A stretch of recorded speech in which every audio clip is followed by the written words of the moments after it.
할렐루야. 오늘은 잘 알고 잘 믿기, 헷갈리는 천국 이야기라고 정해보았습니다. 마태복음 7장 21절에서 27절을 보면 우리가 많이 듣는 메시지 중에 주여 주여 하는 자마다 다 천국에 들어갈 게 아니다. 그러면서 많은 분들이 이 구절을 가지고 천국에 들어갈 수 있는 사람은 어떤 사람인가, 그런 메시지를 줄 때가 많습니다.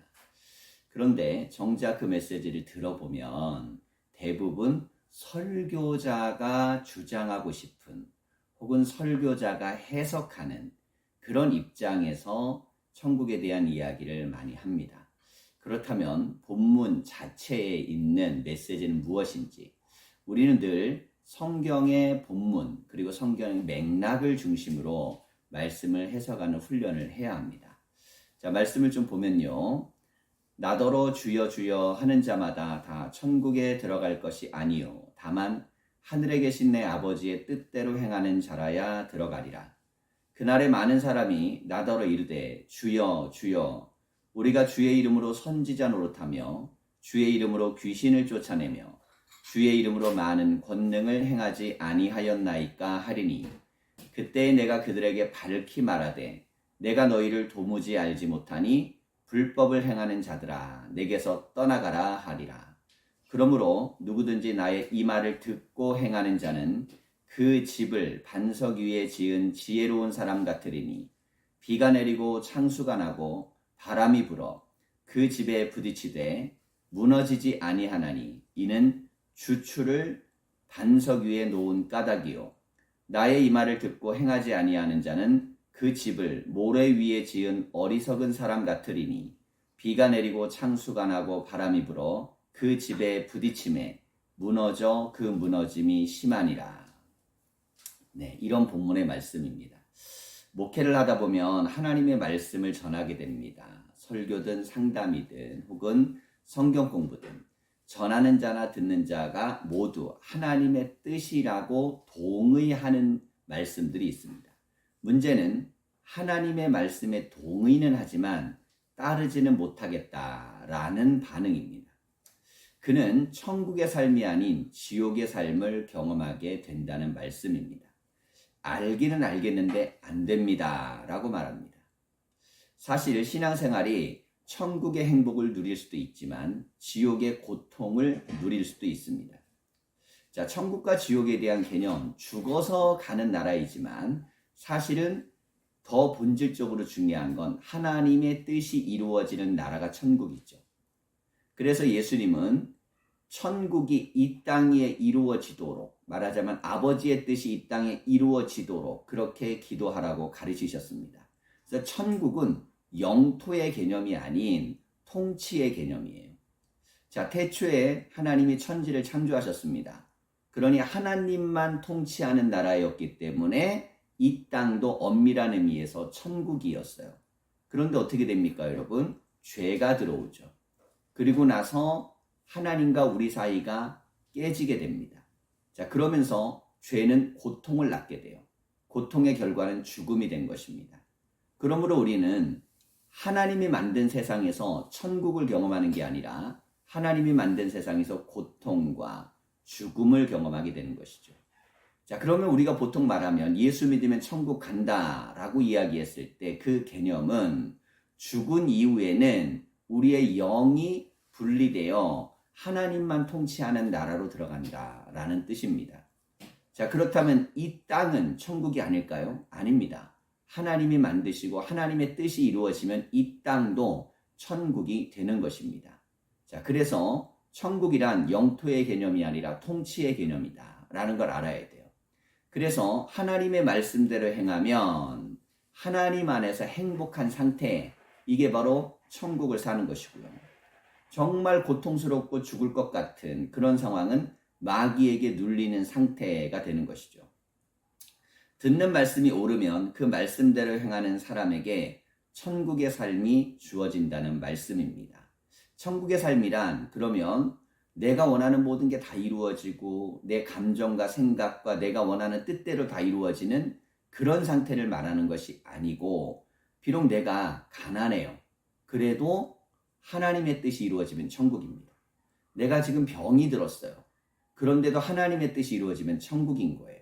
그래서 천국의 핵심은 내 몸의 상태나 건강의 상태나 재산의 상태가 아니고 내 안에 하나님의 뜻이 이루어지느냐입니다. 그래서 내 마음과 영혼이 평안을 찾게 되는 것이죠.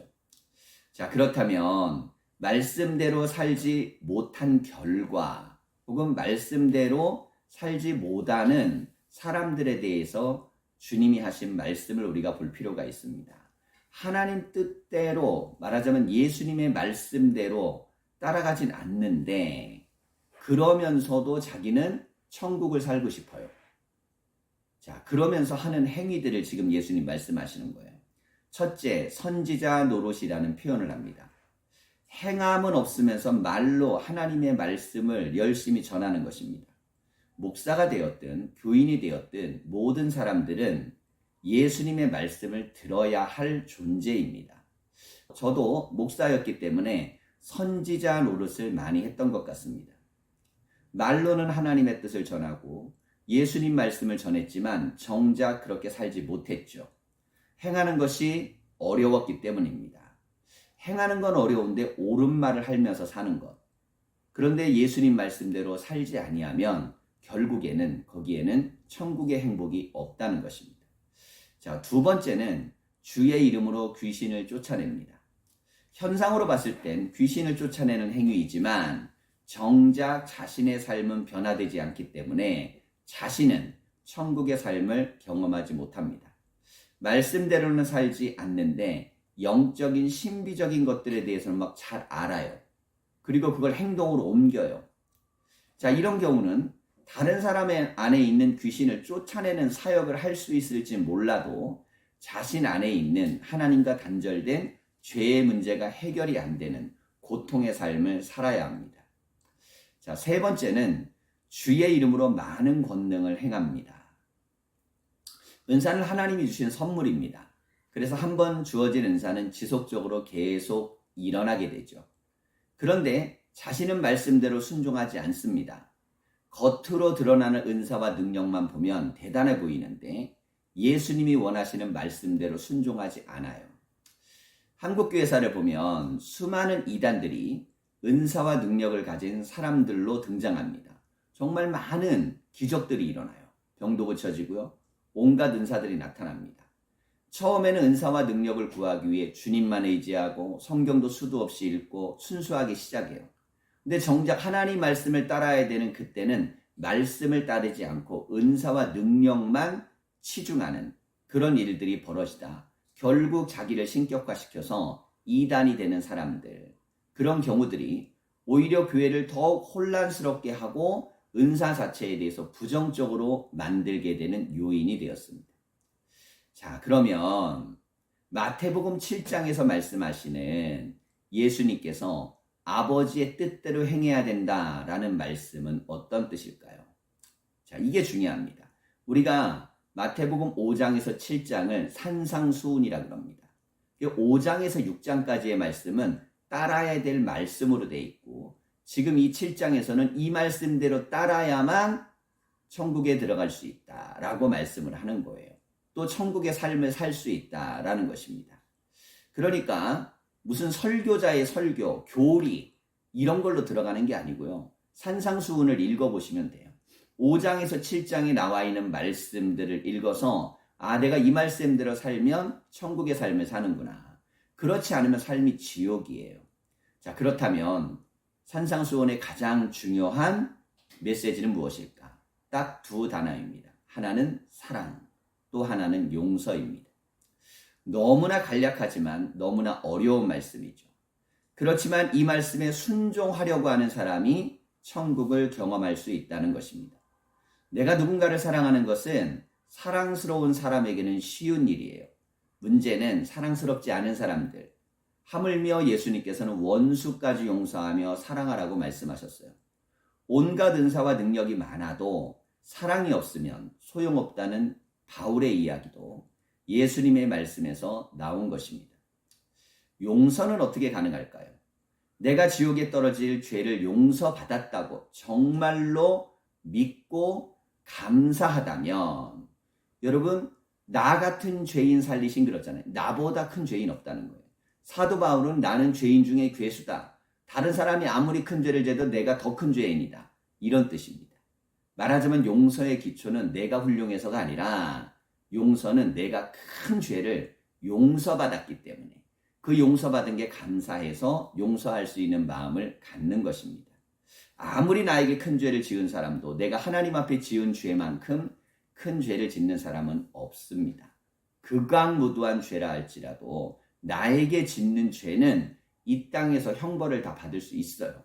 그러나 내가 하나님 앞에 짓는 죄는 영원한 형벌, 지옥의 형벌을 받아야 된다고 우리는 배웁니다.